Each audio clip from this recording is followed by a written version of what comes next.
एक दफ़ा ना हज़रत अबू बकर सिद्दीक और जनाबे उमर फ़ारूक की ना किसी बात में शक्र रंजी हो गई, इख्तलाफ राय हो गया। तो जनाबे उमर ज़रा डाढ़ी तबीयत के बंदे थे, डांट दिया अबू बकर सिद्दीक को। तो सिद्दीक अकबर नरम बंदे थे, माड़े दा की काम मोहम्मद नस जाना या रोना।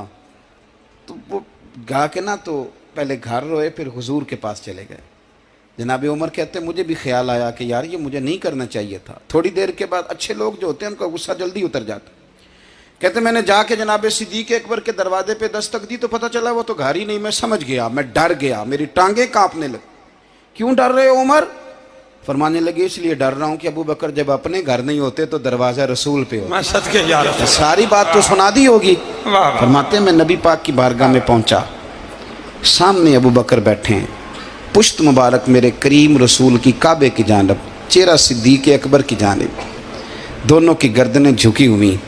जनाब उमर पाक फरमाते हैं कि मैं बैठा था और सोच रहा था, सलाम ली, जवाब मिला, पर गर्दनें नहीं उठाई दोनों ने, मुकद्दस गर्दनें झुकी रहीं। मैं सोच रहा था कि अब हुजूर मुझे डांटेंगे तो मैं सिद्दीक के पैर पकड़ूंगा, मैं अली को सिफारशी बनाऊंगा, मैं मिन्नत करूंगा, लेकिन कोई बोले तो बात बने ना।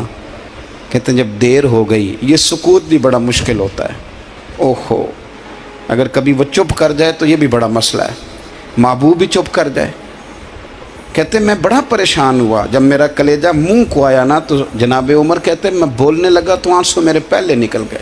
अल्लाह अकबर। तो मैंने रो के कहा सोनिया भूल गया था, मैं गया था अबू बकर के घर माफ़ी मांगने, पर ये यहाँ आ गए। ये मेरे दोस्तों इसे मेरी तकरीर न समझना, मेरे रसूल पाक के ये असल लफ्ज़ आपको किताब में मिलेंगे। आप तबक़ात इब्न साद उठा के देखें। जनाबे उमर कहते हैं मैंने अर्ज़ की हुजूर मैंने गलती समझ ली थी, मैं गया था अबू बकर के घर, हुजूर मैं भूल गया था।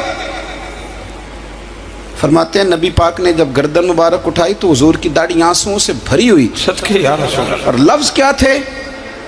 फरमाया उमर तुम मेरी खातर मेरे अबू बकर को माफ़ नहीं कर सकते थे। अब बात को समझे, ये नहीं फरमाया अबू बकर ने गलती नहीं की, फरमाया छोड़ नहीं सकते थे, तुम मेरी वजह से मेरे साहब को छोड़ नहीं सकते थे। फिर हुजूर ने फरमाया उमर ये सारा मक्का तलवारें लेके मुझे कत्ल करने आता था, यार ये अकेला था, इसने खोल के बाजू कहा था कि जो हुजूर तक जाएगा मेरी लाश से गुजर के जाएगा। फरमाया दुनिया भूल जाती है, मुझे याद है अबू बकर सिद्दीक ने माल भी दिया, औलाद भी दी, मेरी खातर छोड़ नहीं सकते थे। जनाब उमर कहते हैं मैं उसके बाद समझ गया कि मेरे मुस्तफ़ा की रज़ा इसी में है कि अबू बकर को राज़ी रखा जाए। सुभान अल्लाह। आप मेहरबानी सुनो, अब फौरन सुनो, फौरन इसके बाद